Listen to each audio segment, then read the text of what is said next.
Mabilisan lang yung ginawa natin, no, para ma-rescue agad yung mga kids sa ilalim. So bawal yan silang hawakan mga ka-farm boy, kaya gagamit tayo ng balahibo niya para yun ang gagawin natin parang gloves.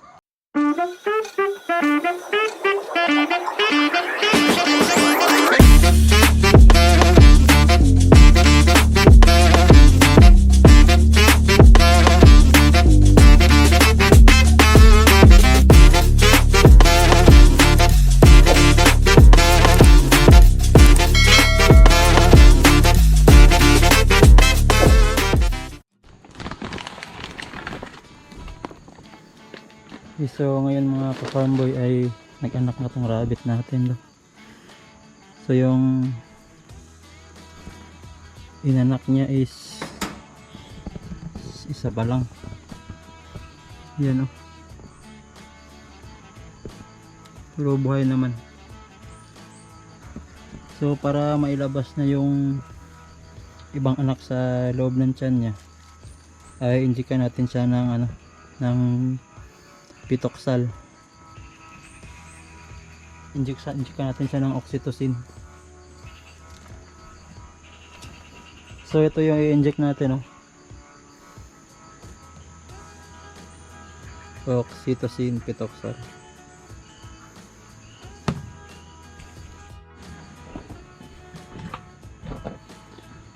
So dito mga ka-farm boy is nakakapa ko pa, na may mga laman pa dito sa loob ng tiyan niya. So ang inanak niya is isa pa lang nauna. Kailangan ang anak niya isa pa lang naunang anak niya, So mukhang matagal na yun kasi tuyo na yung anak niya. Naabutan ko lang dito na nag-anak na siya. So ngayon isinjikan natin siya ng oxytocin. Ayan, para pampahilab ng tiyan niya. So ang inject natin is 5 ml lang ng oxytocin para matulungan siya na malabas.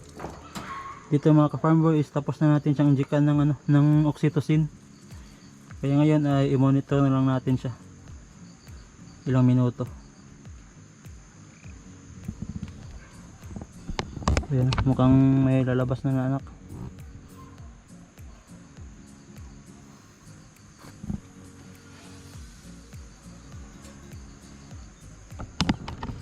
May inanak na siya kanina na isa. Ito, isa pa lang. So mukhang may lumabas na mga ka-farm boy. Hindi natin makita. So ayan mga ka-farm boy, ang bilis lang. Ang bilis talaga may epekto ng oxytocin.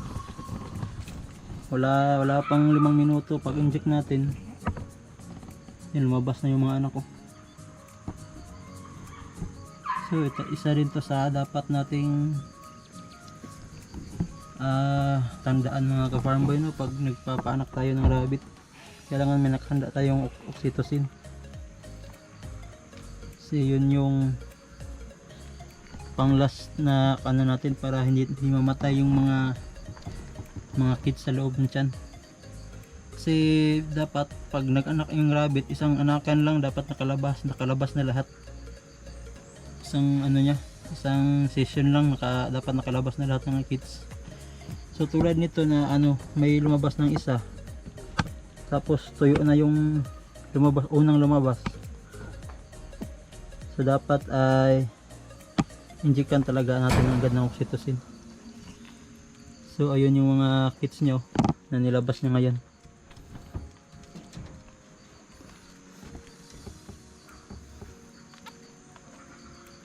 So bawal yan silang hawakan mga ka-farm boy, kaya gagamit tayo ng balahibo niya para yun ang gagawin natin parang gloves, para wag pumunta sa rabbit yung sa mga anak yung amoy natin.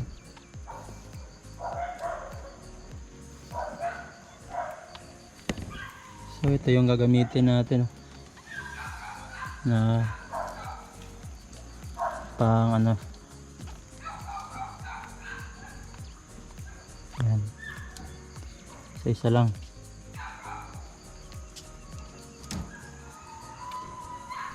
Yung balahibo din yung gamitin natin na panghawak, no,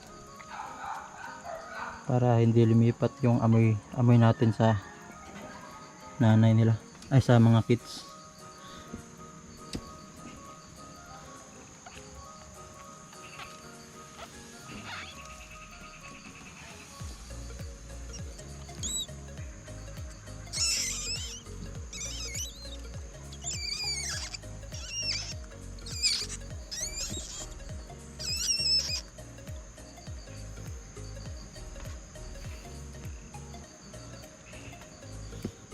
Yan na, nililinis niya na yung mga anak niya.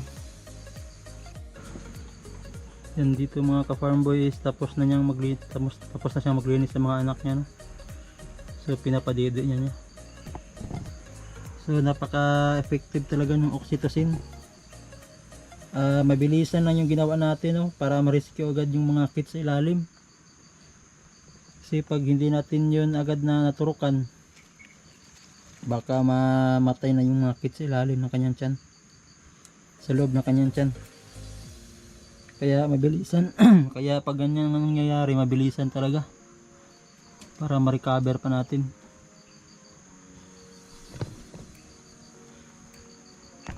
So yan, pinapadede niya na yung mga anak nyo. So nakikita natin yung tinga niya is nakatumba yung tinga niya. Talagang na-stress siya sa pag-aanak niya, no?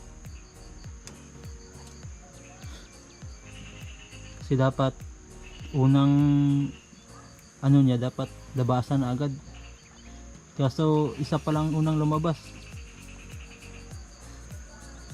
Inabutan na lang natin dito na na wala pa yung iba, isa lang ang nakita natin sa flooring. Sa flooring pa siya naganak. Kaya minadali agad natin, no? Injectan agad ng oxytocin para ma-recover pa natin yung iba. So yan, tama ng natin, tama ng daldal. At hayaan na natin siya dyan. Nakalayla yung tinga niya, kasi baka nahirapan siya sa pag-labor kanina.